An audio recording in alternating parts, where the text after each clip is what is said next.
Hey, what's going on, everybody? We're going to do another fairy tale wiki reading, and this time we're going to do one of a character who's probably one of my least favorites in all of the anime, and his name is Dan Straight.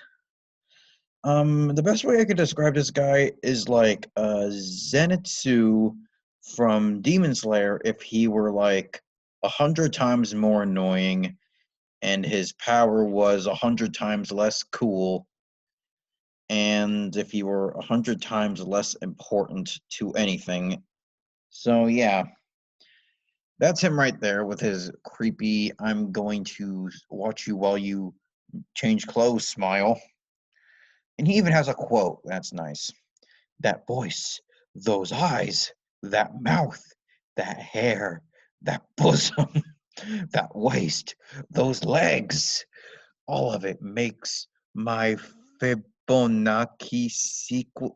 I don't know what that says. Sequence chirp. It spells out Love. That's love. True love. Dan Strait is a member of the Zantopia Legion Platoon. He's voiced by somebody named Christopher Casarino.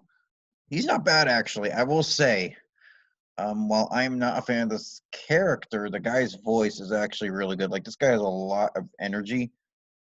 It honestly kind of reminds me of this one character in Fire Force who like brought kids into a room so we could turn them into infernals. I'm forgetting his name, and he's voiced by like Kellen Goff. And this guy kind of reminded me of him, but it's not him. It's Christopher Casarino. So, his appearance. Dan is a slim young man with crimson-colored hair and red eyes. His canines are very sharp. Dan has small, thin lines running down the end of his eyes and towards his cheeks. Oh yeah, he does.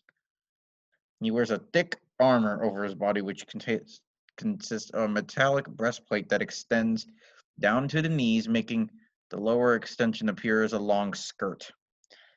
Well, he also wears shoulder pads and gauntlets on his arms. He also wears armor to cover his legs. Underneath it all, he wears a black sweater with dark pants. The latter being covered slightly by a dark green skirt, my bad, as well as brown shoes. He carries his two magic weapons, Ricochet and Habaraki, with him at all times. Personality. Dan is very eager, cheerful, and somewhat energetic, often sporting a wide grin on his face. Laid back and quite confident in his abilities, he's also quite flirtatious, which is that's one way of putting it. When around women he deems attractive, he attempts to ask them out or otherwise flirt with them playfully. Playfully is not the word I would use to describe his flirtation, but you do you. Dan has admitted that he's perfectly capable of being with any woman he meets that he finds attractive, but this does not stop him from risking even his life for the woman that he loves, making his love a little fickle but genuine. That's again, that's up to debate. I don't like this fucking guy, so I don't really consider any of his love like real, even if he does the shit. Whatever.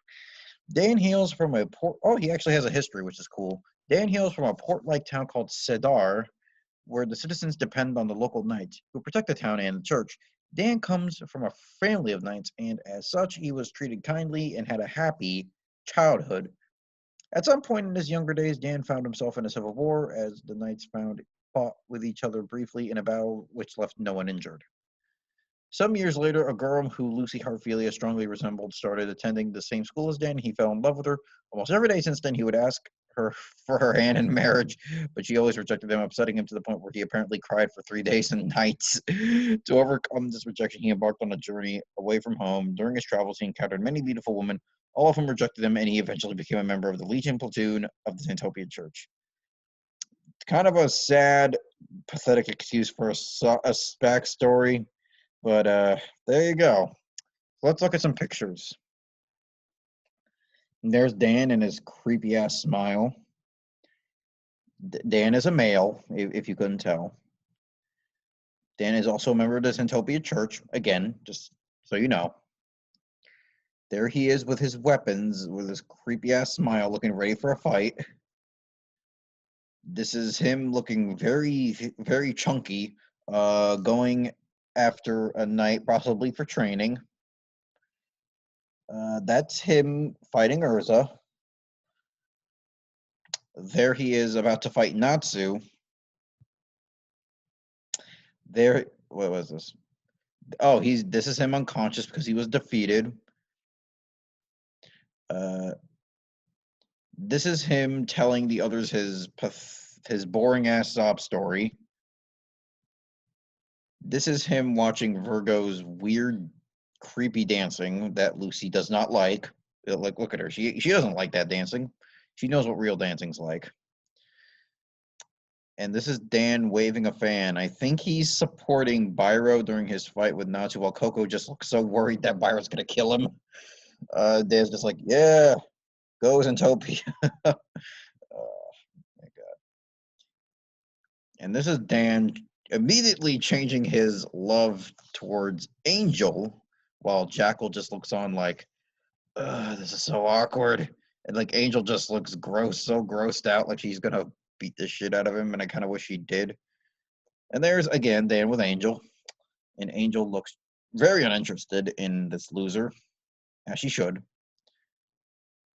And there's Dan after saving Angel. He did do that, actually. That's one thing I'll give him credit for. He did save Angel.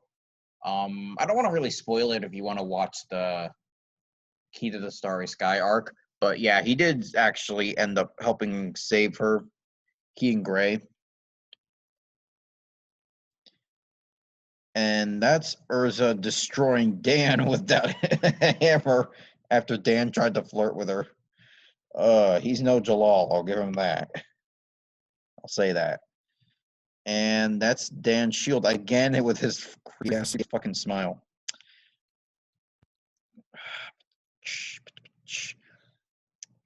Abilities. Master Lancer Specialist. In combat, Dan shows great skill with his lance, being able to easily defeat opponents like Urza Scarlet and fight on par with Natsu Dragon Eel. Well, Urza beat him easily at the end of this arc, so I guess she got her win back. Enhanced strength. During his fight with Urza, Dan showed considerable strength, being able to lift Urza's enlarged sword with ease and throw it fast enough that even Urza was taken by surprise. Immense reflexes. While flirting with Lucy, Dan is immediately able to notice and parry Urza's attacks. Moreover, during his first encounter with Team Natsu, Dan manages to intercept and parry all the attacks of Team Natsu directed at towards Samuel with ease. What the hell does parry mean? Hold on, let me look this up. Parry. Ward off. Okay, we could have just said ward off. I've never heard that word parry in my life. Immense durability. While fighting against Natsu and Romeo, Dan was able to take a direct hit from Natsu's attacks without visible damage, and after being knocked out by their combined attack, he regains consciousness almost immediately, surprising everyone. Equipment. Ricochet. Not the WWE wrestler Ricochet, and not the character from Mucha Lucha. It's his magical shield. That, like the name suggests, can repel any attack, whether it's magical or a physical move. It sends it into random directions. That's a fucking cop-out ass sword. Shield. Oh my god. Habaraki. A lance-like weapon that can change the mass of whatever it hits. It can shrink the object to a minimal size or enlarge it by a great amount. Full body armor. As a knight, Dan equips a full gray-colored protective metal armor. The armor includes a breastplate, shoulder pads, a pair of gauntlets and boots. He also dons a metal thigh protector which circles his body from the waist to his knee area, which also includes a green cloth hanging in the front. He has a bit of trivia. Dan has a diary that Mary Hughes and Sugar Boy snoop through. What? I did not hear anything about that in the anime. I would actually love to know what they read in there. That sounds hilarious. Quotes. I already read that Lucy Hartfield quote. I'm not reading it again. To Urza Scarlet. I heard you scream. You're pretty cute yourself, but the difference between you and Lutan, or Lulu as he calls it in the English dub, is greater than the width of the ocean. Our time is about up. See you again, Titania. To the reborn Arachion says, since I was born a man, there's still something I can do, even if it puts my life at risk. You people, you have something that doesn't rightfully belong to you. Even if there's a difference in our strengths, I won't take even one step back. To Angel, I finally found you, Angie Poo, which is what he calls her in the English dub. Again, that shyness of yours is such a turn on. You're the apple of my eyes. To Ursa Scarlet, I knew from the start how you felt about me. Now let's become a happy couple.